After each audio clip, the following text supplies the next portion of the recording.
Shalom saudara dan saudari, dalam Alkitab berkata, Dia Tuhan yang menjadikan langit dan bumi, laut dan segala isinya, yang tetap setia untuk selama-lamanya. Tuhan itu Raja untuk selama-lamanya. Allahmu, ya Sion, turun temurun. Haleluya. Mari kita berdiri bersama dan kita mulakan kebaktian kita. Saudara dan saudari, Tuhan beserta kamu. Tuhan kita adalah Tuhan yang agung, layak menerima segala pujian dan penyembahan. Kita memberikan pujian dan penyembahan kepada Tuhan kita melalui lagu.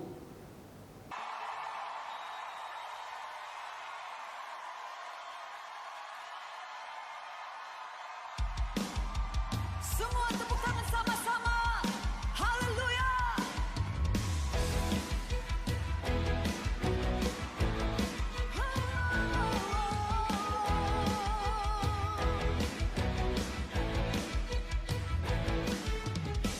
Terpujilah namamu Tuhan.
Terima kasih Tuhan atas hari ini. Kami rindu membawa pujian kami kepadamu. Kuduskan kami, layakan kami, biar kami boleh menikmati hadirat-Mu yang kudus. Pujian dan syukurku ku bawa padamu dengan rendah hati ku persembahkan.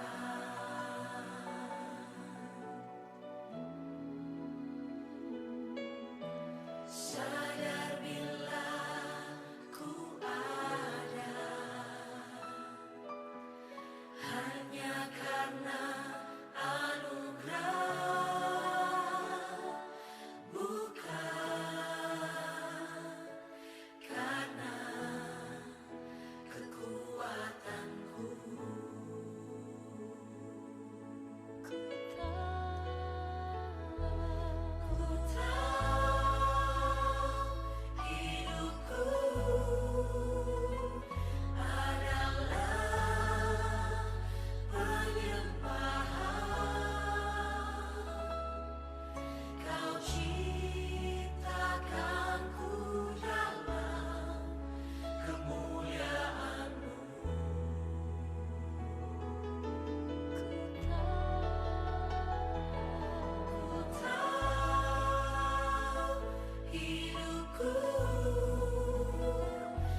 Saudara dan saudari sila duduk. Dan pada waktu ini adalah pembacaan firman Tuhan. Firman Tuhan dipetik daripada Mika pasal 6 mula daripada ayat 6 hingga yang ke-8. Dengan apakah aku akan pergi menghadap Tuhan dan tunduk menyembah kepada Allah yang di tempat tinggi? Akan pergikah aku menghadap Dia dengan korban bakaran, dengan anak lembu berumur setahun? Berkenankah Tuhan kepada ribuan domba jantan, kepada puluhan ribu curahan minyak? Akan kupersembahkankah anak sulungku kerana pelanggaranku dan buah kandunganku kerana dosaku sendiri? Hai manusia, telah diberitahukan kepadamu apa yang baik dan apakah yang dituntut Tuhan daripadamu, selain berlaku adil, mencintai kesetiaan, dan hidup dengan rendah hati di hadapan Allah-Mu. Demikianlah firman Tuhan. Syukur kepada Allah. Mari kita berdoa. Allah Bapa, kami bersyukur atas kasih Tuhan dalam kehidupan kami. Kami bersyukur bagaimana Tuhan telah menebus kami keluar dari dosa kematian dan memberikan kami hidup yang baru. Dan kami ketahui satu hidup yang baru yang perlu kami jalani perlu berdasarkan kehendak Tuhan. Kami mendoakan supaya seluruh hidup kami adalah hidup yang menyenangkan hati Tuhan. Kami mendoakan supaya pada pagi ini sekali lagi lewat daripada firman Tuhan, teguhkan iman kami semua dan ajar kami untuk bagaimana hidup untuk memuliakan nama Tuhan. Dalam nama Tuhan Yesus kami berdoa. Amin. Shalom dan juga Tuhan berkati saudara dan saudari. Semoga kedamaian Tuhan beserta dan setiap Anda, tidak kira di mana juga Anda berada. Saya percaya ramai orang mempunyai pengalaman yang sedemikian dengan saya. Sebelum saya percaya kepada Tuhan Yesus dan saya sebenarnya langsung tidak ketahui apakah tujuan dalam hidup, apakah bagaimana kehidupan, dan bagaimanakah tujuan dalam hidup, kurang pasti. Dan pada hari ini ramai juga orang dalam keadaan sebegini. Bagaimana matlamat hidup kepada kebanyakan orang. Ramai orang dalam matlamat hidupnya adalah untuk menjadi orang yang berjaya. Bagaimana menjadi orang yang berjaya? Manusia berfokus kepada, contohnya berfokus kepada mendapat uang yang banyak, jadi dapat mencari uang yang banyak, juta-juta lebih bagus. Ada juga matlamat hidupnya untuk menjadi kaya raya, untuk membeli kereta mewah, membeli rumah banglo yang mewah, yang besar.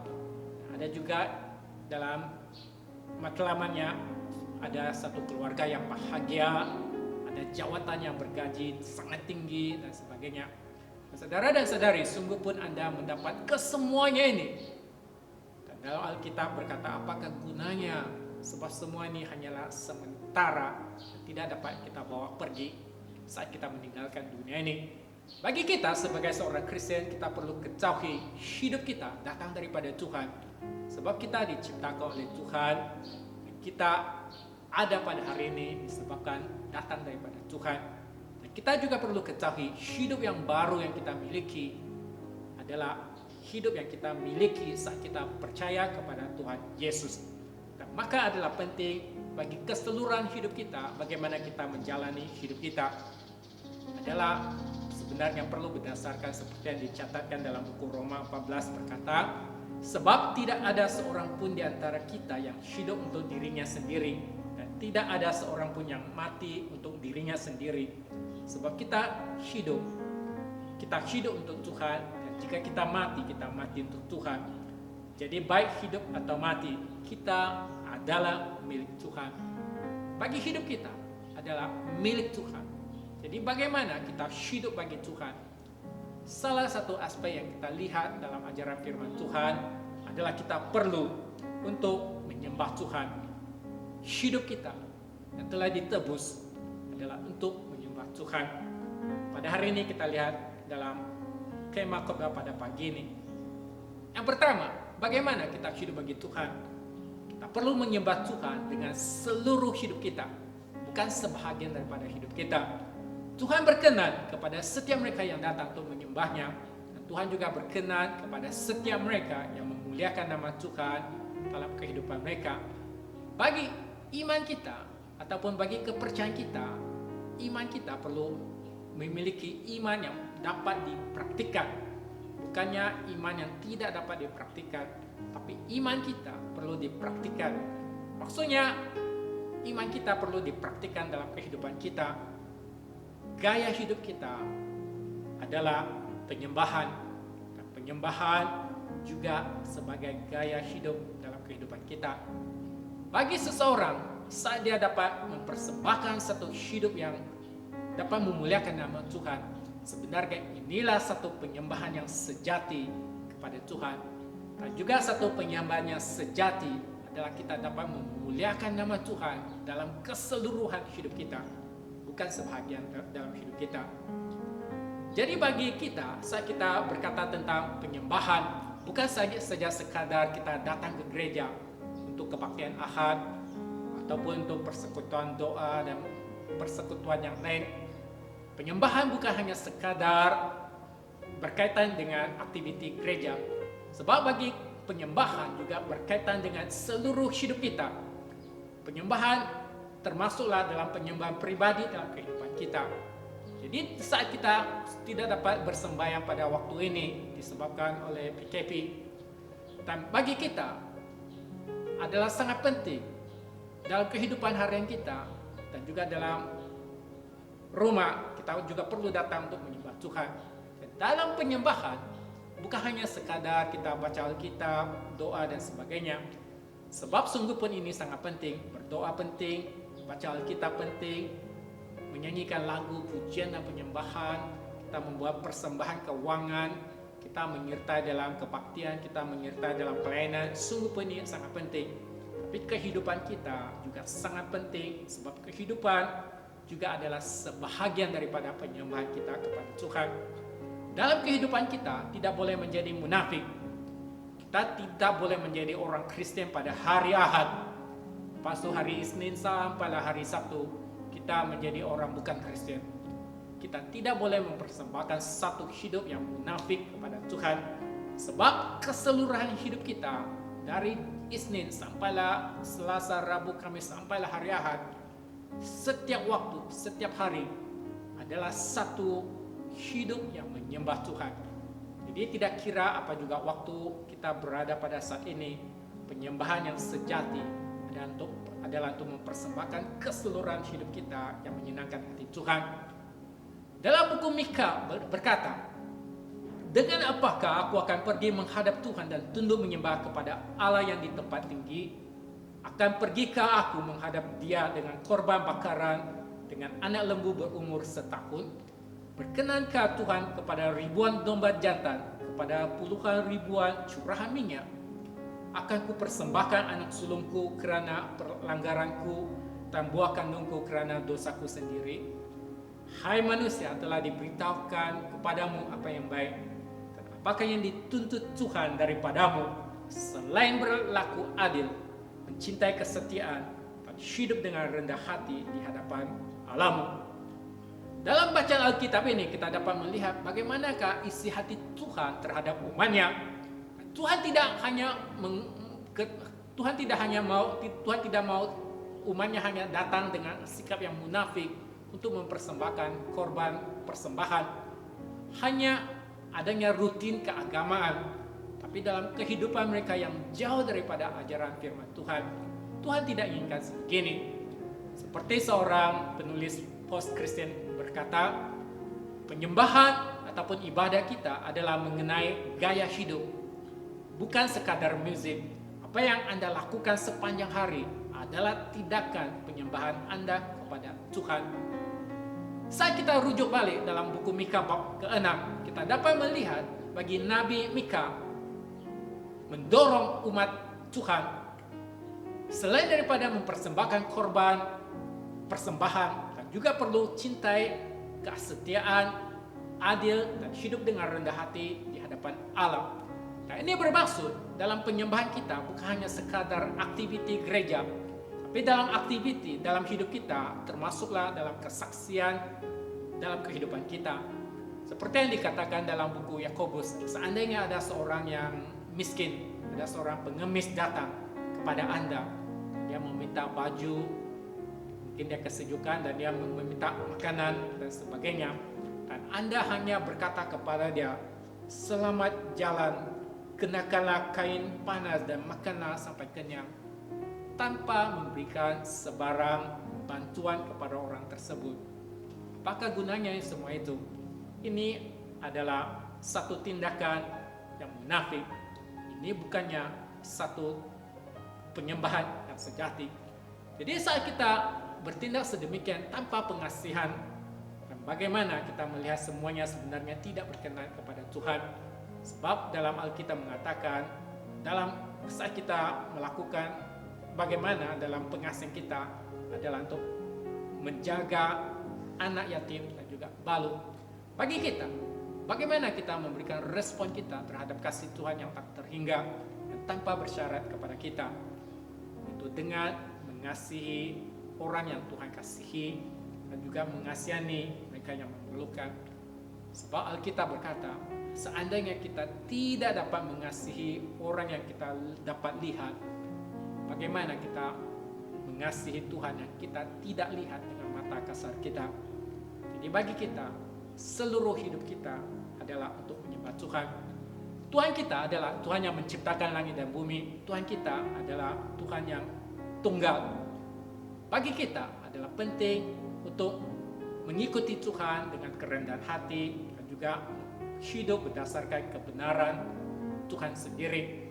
Dan Tuhan kita juga adalah Tuhan yang suci, dan maka juga memperingatkan kita untuk menjalani satu hidup yang suci dalam kehidupan penyembahan kita. Kita berseru, sujudlah menyembah kepada Tuhan dengan berhiasan kekudusan. Gemetarlah di hadapannya, hai segenap bumi.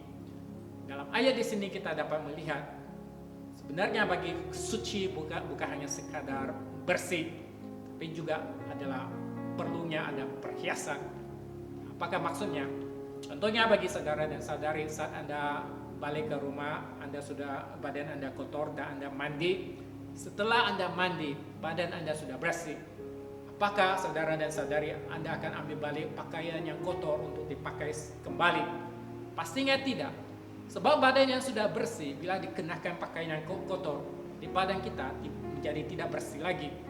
Nah, demikian juga bagi kita, saat kita sudah percaya kepada Tuhan Yesus, hidup kita sudah disucikan, hati kita sudah disucikan oleh Tuhan. Kita memiliki satu hati yang suci. Tapi dalam perhiasan kita, yaitu tingkah laku dan perbuatan kita juga perlu kudus. Kita tidak boleh berkata hati saya sudah kudus, tapi perhiasan saya, yaitu tingkah laku dan perbuatan saya, masih hidup dalam dosa-dosa. Sebab dengan sedemikian, hati yang bersih dengan kelakuan yang berdosa akan menyebabkan kita bukannya dalam kekudusan. Dan bagi kita, saat kita menyembah Tuhan, adalah penyembahan Tuhan secara keseluruhan dalam hidup kita. Termasuklah bagi hati kita, pemikiran kita, bahasa kita, kelakuan kita, setiap aspek dalam hidup kita, keseluruhan hidup kita adalah menyembah Tuhan. Jadi keseluruhan hidup kita perlu datang untuk memuliakan nama Tuhan. Bukan hanya sekadar mempersembahkan lagu, mempersembahkan keuangan kepada Tuhan, tapi adalah juga untuk mempersembahkan seluruh hidup kita, setiap aspek dalam hidup kita untuk memuliakan nama Tuhan. Jadi saudara dan saudari, saat kita menyembah Tuhan, apakah kita juga adanya perkara-perkara yang tidak berkenan kepada Tuhan dalam kehidupan kita? Apakah kita ada pelanggaran-pelanggaran ataupun dosa-dosa yang tersembunyi? Semuanya ini sebenarnya tidak berkenan kepada Tuhan. Kita perlu mendoakan supaya Tuhan ubah seluruh hidup kita. Sebab penyembahan akan membuatkan hidup kita diubah oleh Tuhan dari semasa ke semasa. Jadi satu penyembahan yang sejati adalah satu penyembahan yang dapat memuliakan nama Tuhan dalam keseluruhan hidup kita. Dan yang kedua, kita melihat satu hidup yang menyembah Tuhan, kita perlu membina hubungan yang intim dengan Tuhan. Saat kita percaya kepada Tuhan, dan bagi pekerjaan Tuhan dalam hidup kita adalah melakukan perubahan dalam hidup kita sehingga kita digelar sebagai umat yang kudus. Saat kita menjadi umat yang kudus, adalah penting bagi kita perlu sentiasa datang dengan hati yang bersyukur untuk menyembah Tuhan, untuk mendekati Tuhan, dan menjalin hubungan yang intim dengan Tuhan. Itu adalah sebab mengapa kita sangat penting bagi kita untuk menghadiri kebaktian dan juga mengadakan penyembahan pribadi dalam hidup kita. Sebab hidup kita yang telah ditebus, kita perlu menjalani satu hidup untuk memberikan penyembahan kepada Tuhan. Dan bagaimana kita menyembah Tuhan? Bagaimana kita menjalin hubungan yang intim dengan Tuhan? Ada beberapa sikap yang perlu ada dalam hidup kita sebagai seorang penyembah Tuhan. Yang pertama, kita perlu adanya satu sikap yang rindu akan Tuhan. Rindu kepada Tuhan. Dalam buku Matius berkata, berbahagialah orang yang lapar dan haus akan kebenaran, karena mereka akan dipuaskan. Lapar dan haus akan kebenaran bermaksud kita rindu akan Tuhan. Bagi kita, jangan kita hanya sekadar rindu dan haus dan lapar akan benda-benda dalam dunia ini. Jangan kita hanya mengejar makanan, mengejar keuangan, mengejar kejayaan dalam dunia ini sahaja, benda-benda duniawi. Tapi adalah penting bagi kita adanya kerinduan kepada Tuhan untuk menjalin hubungan yang intim dengan Tuhan. Sebab hanya dengan sedemikian dalam hidup kita dapat memperoleh kekuatan. Tuhan menjadi sumber kekuatan kita bagi kita menjalani satu hidup yang berkemenangan, dan kita dapat mengalami kelimpahan dalam penyertaan Tuhan. Jadi kerinduan kita terhadap Tuhan sangat penting pada setiap hari, setiap waktu kepada Tuhan. Sikap yang kedua, kita perlu mendekati Tuhan. Dalam buku Yakobus berkata, mendekatlah kepada Allah dan Dia akan mendekat kepadamu. Saya pernah dengar bagi saudara dan saudari berikan alasan, saya sangat sibuk, sehingga saya sibuk tiada masa baca Alkitab, saya sangat sibuk tiada masa berdoa, saya sangat sibuk tiada masa untuk datang ke gereja untuk sembahyang dan sebagainya. Kita selalu berikan kita banyak alasan sibuk, tapi sebenarnya semua ini hanyalah sekadar alasan. Kita melihat bagaimana Tuhan Yesus sangat sibuk dalam pelayanan. Tapi kita lihat dalam Alkitab, sungguh pun Tuhan Yesus sibuk, Dia juga mengambil waktu, mengambil masa untuk undurkan dirinya ke tempat yang sunyi untuk berdoa kepada Allah Bapa.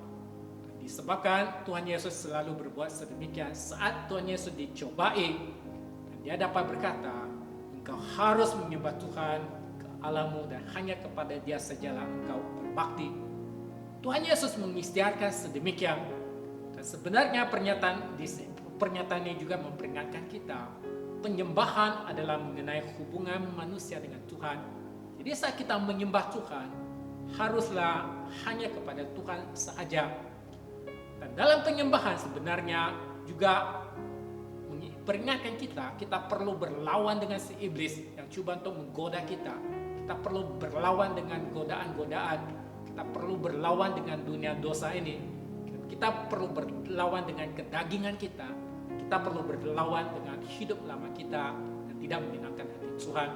Jadi bagi hidup kita adalah sangat penting saat kita mendekati Allah, kita akan mendapat kekuatan untuk menjalani kehidupan yang berkemenangan. Dan sikap yang ketiga, kita perlu tunduk kepada Tuhan dalam kehidupan kita. Tuhan Yesus berkata, jika seseorang mengasihi aku, dia akan menuruti firman-Ku dan Bapa-Ku akan mengasihi dia. Kami akan datang kepadanya dan diam bersama-sama dengan dia. Seorang yang menyembah Tuhan seorang yang mengasihi Tuhan perlu menuruti firman Tuhan. Maksud saat kita berkata saya mengasihi Tuhan, saya menyembah Tuhan, jadi kita perlu datang kepada Tuhan untuk melakukan firman Tuhan. Kita jangan menjadi orang Kristen yang munafik tanpa mengasihi Tuhan. Seseorang yang datang menyembah Tuhan tanpa mengasihi Tuhan, jadi perbuatan kita, penyembahan kita sentiasa akan munafik dan tidak berkenan kepada Tuhan. Tuhan tidak hanya sekadar mau melihat kita menjadi orang Kristen pada hari Ahad. Tapi Tuhan ingin melihat kita pada setiap hari, setiap waktu. Kita adalah umat Kristen yang sejati. Kita adalah anak Tuhan yang sejati, yang memiliki hidup Kristus dalam hidup kita. Kita adalah sangat penting hidup kita persembahkan kepada Tuhan. Dalam buku 1 Samuel bab 15 juga memperingatkan kita. Samuel berkata, apakah Tuhan itu berkenan kepada korban bakaran dan korban sembelihan sama seperti kepada mendengarkan suara Tuhan? Sesungguhnya mendengarkan lebih baik daripada korban sembelihan, memperhatikan lebih baik daripada lemak domba-domba jantan. Ada satu cerita tentang seorang Kristen. Waktu dia dalam mimpi, dia dibawa oleh malaikat ke suatu gereja. Bila orang tersebut, umat Kristen tersebut sampai ke gereja tersebut, dia melihat gereja tersebut sangat meriah dalam kebaktian hari Minggu dia. Dan bagi tim music mereka penuh dengan tenaga untuk mempermainkan music mereka. Dan juga penyanyi menyanyi dengan suara yang begitu merdu, begitu dengan merdu sekali. Dan juga kita melihat bagi umat anak-anak Tuhan, mereka juga menari, menyanyi dan sebagainya. Tapi semuanya dia lihat itu, dia tidak mendengar suara, dia cuma melihat pergerakan mereka sahaja. Dan saat dalam masa berkhotbah, padri naik ke atas pentas dan padri berkhotbah. Saat padri berkhotbah, jadi mulut padri buka dan tutup. Orang ini langsung tidak mendengar suara khotbah. Jadi dia sangat heran, dia bertanya kepada malaikat, kenapa saya tidak dengar suara nyanyian, suara musik, suara khotbah, langsung sama sekali tiada suara yang saya dapat dengar. Dan malaikat berkata kepadanya, umat Kristen dalam gereja ini hanya mempunyai penampilan dalam penyembahan, tetapi hati mereka tiada pada Tuhan. Maka segala nyanyian, musik, khotbah mereka langsung tidak mengerti. Dalam cerita ini sebenarnya memperingatkan kita satu hal yang sangat penting. Apakah hati kita ada pada Tuhan saat kita menyembah Tuhan? Saat Anda menyembah Tuhan di gereja, apakah hati Anda ada bersama dengan Tuhan? Saat Anda menyembah Tuhan di rumah Anda masing-masing pada saat ini, adakah hati Anda ada pada Tuhan? Penyembahan bukan hanya sekadar musik, penyembahan bukan hanya sekadar khotbah, tapi penyembahan adalah hati kita serahkan kepada Tuhan. Jadi dalam penyembahan kita serahkan hati kita dan seluruh hidup kita kepada Tuhan. Inilah satu penyembahan yang menyenangkan hati Tuhan. Jadi saudara dan saudari, mari kita dorong bersama saat kita datang kepada Tuhan, kita perlu mempersembahkan satu penyembahan yang berkenan kepada Tuhan. Sama ada dalam kebaktian gereja maupun dalam penyembahan pribadi, juga dalam kehidupan harian kita, bagikan satu korban yang kita persembahkan kepada Tuhan dan dapat memuliakan nama Tuhan dalam keseluruhan hidup kita. Mari kita berdoa bersama. Allah Bapa, kami bersyukur bagaimana firman Tuhan sekali lagi ajarkan kami semua. Kami yang telah ditebus adalah untuk menyembah Tuhan. Kami mendoakan supaya Tuhan bantu kami untuk mempersembahkan penyembahan yang sejati, yang berkenan kepada Tuhan pada setiap waktu.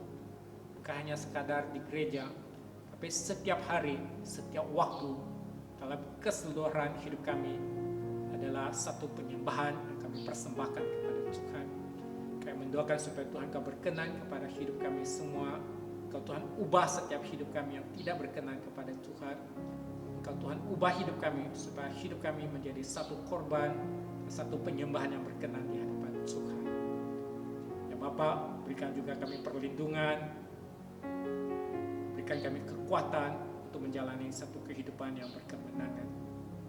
Dalam nama Tuhan Yesus kami berdoa dan mengucap syukur. Amin.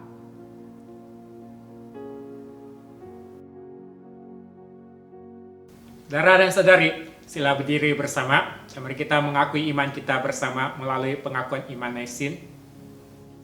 Saya percaya kepada Allah yang Esa, Bapa yang Maha Kuasa, Pencipta langit dan bumi, dapat dilihat dan yang tidak dapat dilihat. Saya percaya kepada Tuhan Yesus Kristus, Anak Tunggal Allah yang kekal diperanakan oleh Bapa. Allah daripada Allah, terang daripada terang, Allah benar daripada Allah benar. Dia diperanakan, bukan dijadikan. Sebab dia satu dengan Bapa. Maka segala sesuatu dijadikan olehnya. Untuk kita manusia dan untuk keselamatan kita, dia turun dari surga. Dan oleh kuasa Roh Kudus, dia dilahirkan oleh anak darah Maria dan menjadi manusia. Karena kita, dia disalibkan semasa pemerintahan Pontius Pilatus. Dia menderita, disiksa sampai mati, lalu dikuburkan. Pada hari yang ketiga, dia bangkit pula menurut yang dinubuatkan dalam Alkitab, lalu dia naik ke surga. Dia duduk di sebelah kanan Bapa. Dia akan datang kembali dalam kemuliaan untuk menghakimi baik orang yang masih hidup maupun orang yang sudah mati. Dan kerajaannya tidak akan berkesudahan. Saya percaya kepada Roh Kudus, yaitu Tuhan dan pemberi hidup, yang datang daripada Bapa dan Anak, serta dan Bapa dan Anak, dia disembah dan dipermuliakan. Dia telah berfirman melalui nabi-nabi. Saya percaya kepada gereja sedunia yang kudus, dan daripada rasul-rasul itu, saya mengaku satu baptisan akan mendatangkan pengampunan dosa. Saya menantikan kebangkitan orang mati dan kehidupan dalam dunia yang akan datang. Amin. Saudara dan saudari, sila duduk. Pada waktu ini adalah doa syafaat. Mari kita berdoa untuk beberapa bahan doa pada pagi ini. Pertama, berdoa agar Tuhan akan memimpin dan melindungi serta mengurniakan hikmat khusus ke atas yang di Pertuan Agung untuk membawa kestabilan dan berkat kepada negara kita. Kedua, berdoa agar Tuhan akan membangkitkan para pemimpin dan rakyat di negara kita agar bersatu hati dan bekerja sama serta bertanggung jawab secara sosial dalam memainkan peranan dengan mengembangkan dan mencari jalan penyelesaian bagi masalah pandemik dan semua kesannya terhadap pendidikan, ekonomi, dan lain-lain aspek. Ketiga, berdoa agar Tuhan akan menggerakkan dan memperlengkapi gereja-gereja dengan kuasa Roh Kudus untuk memberitakan pengharapan kepada masyarakat di sekeliling kita, agar mereka yang mulai berputus asa akan beroleh pengharapan. Mari kita berdoa bersama-sama.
Saudara dan saudari, pada saat ini mari kita mengakui dosa kita di hadapan Tuhan.